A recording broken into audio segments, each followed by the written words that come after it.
আমি ইদানিং রাগঢাক ছাড়াই বলছি এনসিপি আসলে ডক্টর ইউনূসের দল।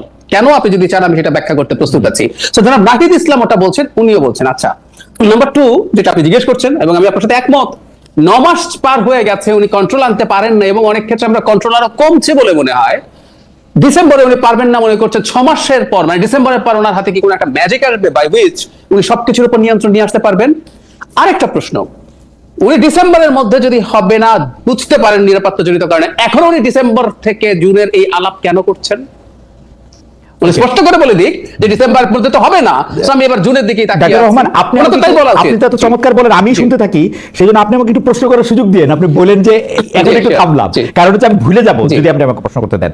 সেইটি হচ্ছে যে আপনি যেটি বলছেন যে উনি বলতেছেন, এটা আসলে খোলাখুলি মানে নাহিদ সাহেবের কথা আর উনার কথা একমত হয়ে যাওয়া মানেই যে ওনারা দুজন একদল করা, এইটা ঠিক অতি সরলীকরণ আমি মনে করি। 2 নাম্বার হচ্ছে যে আপনি যদি দেখেন যে ডিসেম্বরের মধ্যে সবকিছু, ডিসেম্বর পার হইলেই কি অন্য কিছু ঠিক হইতে থাকবে কিনা জুনে, এইটা তো উনার একটা প্লি সব দলের প্রতি যে আপনারা এখন আমার উপর আস্থা আনেন, আপনারা আমার সাথে বসেন, বৈশা একটা ডেট ডুটের কথা আমরা একটা চিন্তা করবো। কিন্তু আপনারা যখন আমাকে ডিসেম্বর থেকে জুনের মধ্যে ডিসেম্বরটাতেই চাপ দিতে থাকেন, তখন তো আর এটা কোথাও আগায় না।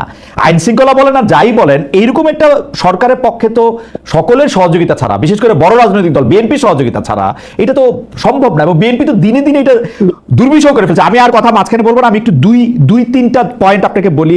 দেখেন, বিএনপি আওয়ামী লীগ পতনের পরে 9 মাসও তারেক রহমান সাহেব দেশে ফিরে নাই। আইন আদালতের কথা বলা হচ্ছে, বেগম জিয়ার মামলা পরের দিন উঠছে ডক্টর ইউনূস সাহেবের সাথেই। তারেক রহমান সাহেবের সব মামলা ইন অ্যাবসেন্সে উঠে গেছে।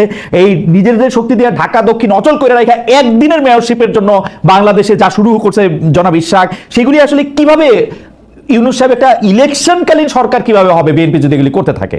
জি ডক্টর জাহেদ, আপনি একটু বলেন। নিশ্চয়ই আমার কাছে যথেষ্ট আমি মনে করি যে তথ্য এবং প্রমাণ আছে ভাই, আমি প্রমাণ করতে পারবো যে ডক্টর ইউনূস অন্তত বিএনপির সাথে কোনো রিকনসিলিয়েশন চাইছেন না। প্রবলেম কিন্তু ওই জায়গায়। খালেদ ভাই, আমি রাগঢাক ছাড়া একটা কথা কয়েকদিন থেকে বলছি, বাংলাদেশে এই মুহূর্তে 3টা শক্তি, বিএনপি, সরকার এবং সেনাবাহিনী। সেনাবাহিনীকে আমি বলছি এটা বিতর্কিত হতে পারে এই কারণে যে সেনাবাহিনী তো আলাদা কোনো এন্টিটি না টেকনিক্যালি, যেটা তো সরকারের পার্ট। কিন্তু আমি বলছি আজকে অত সময় নেই, সেনাবাহিনীকেও পোস্ট 5 অগাস্ট আমরা একটু আলাদা করে দেখবো। এই 3টা শক্তির মধ্যে রিকনসিলিয়েশন লাগবে।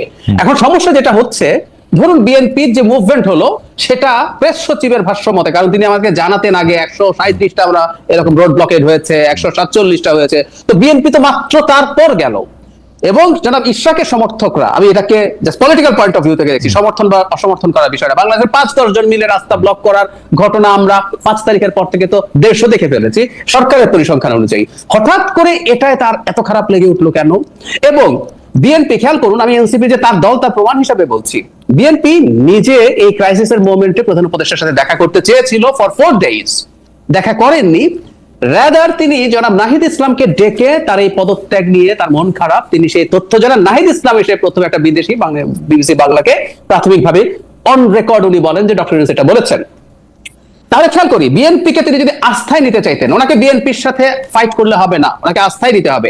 তারপর বিএনপি গেল, বিএনপি যাওয়ার পর উনি জনাব আসিফ মাহমুদ সজীব ভুঁইয়াকে সেই মিটিং এ রাখলেন যার পদত্যাগ চাইছে বিএনপি। এবং আপনি খোঁজ নিলেই দেখবেন, বা আপনি জানেন আমি নিশ্চিত, জনাব আসিফ মাহমুদ সজীব ভুঁইয়া অন্য কোনো দলের সাথে মিটিং এ ছিলেন না। এবং এই মিটিং গুলোতে সাধারণত সিনিয়র, বয়সে সিনিয়রের কথা বলছি, উপদেষ্টারা থাকেন। সো আপনি বিএনপি কে ক্লিয়ার বার্তা দিচ্ছেন। এরপর জনাব তারেক রহমান তার যে লাস্ট বক্তব্য, তাতে তার কিছু ধৈর্যচ্যুতি ঘটেছে বলে আমাদের মনে হতেই পারে। উনি যে ইউজুয়াল যাদের ঢং তার বাইরে গিয়ে কথা বলেছেন। তারপর তিনি জাপানে দাঁড়িয়ে যে কথা বলেছেন, আমরা এটাকে ভদ্রভাবে অসত্য বলতে পারি, অথবা ডিসইনফরমেশন স্প্রেড করছেন বলতে পারি। খালেদ ভাই, বরং আমরা এভাবে বলতে পারি, ডিসেম্বরে নির্বাচন হতে পারবে না এই আলাপ করছে এনসিপি, আর কেউ না, নট আ সিঙ্গেল পার্টি প্রকাশ্যে। অথচ উনি বললেন একটা দল চায় না, হয়তো ইম্পারেটিভ করে ফেলেনি, কিন্তু আমরা প্রচুর নিউজ দেখি বিএনপির সাথে থাকা জোট, বাম জোট যারা আছে, মঞ্জু ভাই নিজে তার দলের অবস্থানের কথা বললেন, তো উনি তো আসলে বিএনপির সাথে একটা ফাইটে নেমে গেছেন আমরা দেখতে পাচ্ছি। আর আমি এটাও বলতে চাই, যদি বিএনপির দিক থেকে কোনো ধরনের কোনো সমস্যা হয় বা আর কারোর দিক থেকে, সরকারকে এই ক্ষেত্রে পদক্ষেপ নিতে হবে, তাকে অভিভাবকের মতো তার সাথে বসতে হবে এবং তাকে কনফিডেন্স দিতে হবে। আমি তো একদম বাইরে থেকে, আমি ভেতরে কিছু না জেনেই বলছি, বাইরে থেকেই তো দেখছি এখানে ফাইট হচ্ছে। এবং তিনি এমন একটা দলকে প্রিভিলেজ দিচ্ছেন, জনাব নাহিদ ইসলামকে ডেকে বললেন, আমি আপনাকে আলাদা একটা প্রশ্নও করি, আপনাকেও একটা প্রশ্ন মাঝে মাঝে করা দরকার। প্রথম দিন যখন বিএনপি জামায়াতে ইসলামী বসলো, উনি যখন ডাকলেন, বিএনপি বা জামায়াতে ইসলামী নিবন্ধিত না হলেও বাংলাদেশে আওয়ামী লীগের অ্যাবসেন্সে সংখ্যার দিক থেকে সেকেন্ড হাইয়েস্ট বা লার্জেস্ট দল, ওই দিন এনসিপি আলাদা ডাক পেয়েছে কেন? পরের দিন দুটো গ্রুপে বাকি দলগুলোকে, মঞ্জু ভাই দলও একটা গ্রুপে ছিলেন, মঞ্জু ভাই কেউ আমি জিজ্ঞেস করি তার দল মাঠে থেকে যা যা করেছে ওভার দ্য ইয়ার্স, ওনার দল কি এনসিপির চাইতে অন্য কিছু, যে ওনাকে আলাদা ডাকা হয় নাই, কিন্তু এনসিপি কে ডাকা হয়েছে আবার আলাদা করে। So আমি এরকম প্রচুর তথ্য দেখাতে পারবো যখন একজন অভিভাবক। খালেদ ভাই আমি আরেকটা কথা একটু যোগ করি, একটা পরিবারের, আমি এভাবে বলছি একটু, সেটা হলো একটা পরিবারের, আমি জানি না বাবারা তাদের সব সন্তানকে ইকুয়ালি ভালোবাসেন কিনা, সেটা ভিন্ন আলোচনা, কিন্তু কোনো বাবা যদি তার কোন সন্তানকে বায়াস দেখান, যদি মনে হয় যে এই সন্তানের প্রতি তার কোনো ধরনের এক্সট্রা বায়াস আছে, মনোযোগ আছে, স্নেহ আছে, ওটা ওই সংসারে ঝামেলা তৈরি করে। ডক্টর ইউনূস স্পষ্টত এটা করছেন এবং অত্যন্ত টার্মোয়েলের টাইমে, বাংলাদেশের এখন কিন্তু একটা সাধারণ টাইম না, একটা টার্মোয়েলের টাইমের মধ্যে উনি এই কাজগুলো করছেন। ওকে, ডক্টর জাহেদ, আমি আপনার দৃষ্টি আকর্ষণ করছি। প্রথমে হইলো আপনি বলতেছেন যে বিএনপি সরকার এবং আর্মির মধ্যে তার একটা মানে একটা সমঝোতা হওয়া উচিত, আমি যদি ঠিক বুঝে থাকি, বা একটা একই লাইনে কথা বলতে পারা উচিত। এখন বিএনপি আর আর্মিতে একই লাইনে অলরেডি কথা বলতেছি, তাহলে এখন বিএনপি এবং আর্মি মিলে কি সম্মিলিতভাবে চাপ দিতেছে সরকারও যাতে এটা কথা বলে? বিএনপি কি আর্মিকে সামনে রেখে বা আর্মির ভয় দেখায় সরকারকে বা ডক্টর ইউনূসকে তাদের কথা শুনে যেতেছে? আমি 2 নম্বর কথা বলি, আপনি নাহিদ ইসলামকে ডাইকা কিন্তু ডক্টর মোহাম্মদ ইউনূস পদত্যাগের কথা বলেন নাই।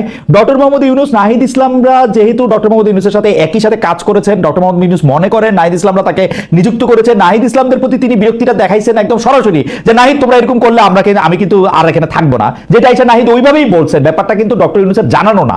3 নম্বর হচ্ছে যে আপনি আসিফ মোহাম্মদ সজীব ভুঁইয়াকে বিএনপি কেন রাখলো সেটার মধ্যে বলছেন, এটাকে আমি দেখি হচ্ছে আসিফ মোহাম্মদ সজীব ভুঁইয়ার জন্য হচ্ছে একটা লার্নিং সেশন, যে বিএনপির সাথে উনি কিভাবে ডিল করেন, তখন এটা আসিফ মোহাম্মদ সজীব ভুঁইয়ারই রাখার কথা।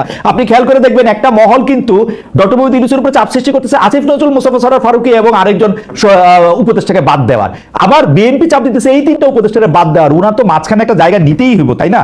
আর এনসিপি কিন্তু ডিসেম্বরে ইলেকশন চায় না, এই কথা একবারও বলে নাই। এনসিপি বলছে হচ্ছে তারা সংস্কারটা চায়, তারা বিচারটাকে একটা দেখবান দেখতে চায়, এবং সরকারের এখানে একদমই ব্যর্থতা যে সরকার এগুলি কখনো করতে পারলো না। আর হচ্ছে এনসিপি দলকে কেন আলাদা করে ডাকা হয়েছে ডক্টর জাহেদ, এটা আপনিও জানেন, আমিও জানি, সম্ভবত মঞ্জু ভাইও জানে।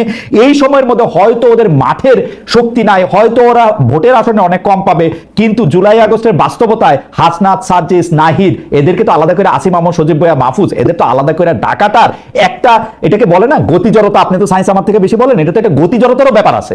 এই হচ্ছে আমার টেক। আপনি যদি আরেকটু কন্টিনিউ করেন যে আপনি কেন এরকম মনে করতেছেন, এবং আর্মির এই যে রাজনীতিতে ঢুকে যাওয়া, এই যে ইলেকশন ডিসেম্বরে হইতেই হবে, তারেক রহমানের ভাষায় কথা বলা, ইজ ইট ফেয়ার?